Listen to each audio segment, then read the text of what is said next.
Now, in spite of my position of being that we don't need the Federal Reserve, I'm not in favor of closing the Federal Reserve down in one day or two. But I do believe the monetary system will close down this government and the monetary system and the Federal Reserve and a lot of other things if we continue on our profligate ways of spending and borrowing and inflating the currency and regulating the currency. And this will get much worse until we have a total collapse of the system.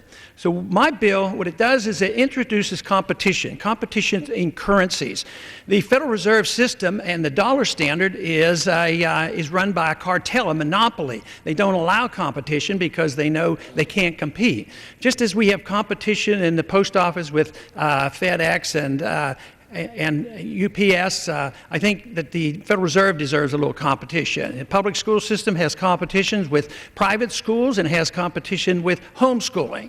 And there's no reason in the world that we can't enforce the Constitution, legalize the Constitution, and say that we can have competition in currencies. But there are three major things that we must do to do that. And the bill does this. We repeal legal tender laws and remove the monopoly control of the Federal Reserve.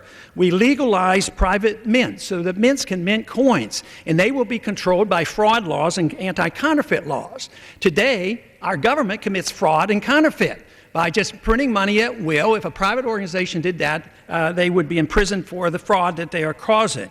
But the other important reform that would have to occur for money to circulate and compete against the monopoly control of the Federal Reserve would be to take taxes off money. And the Constitution said only gold and silver can be money, and only that can be legal tender. So you can't tax it and allow it to be competitive.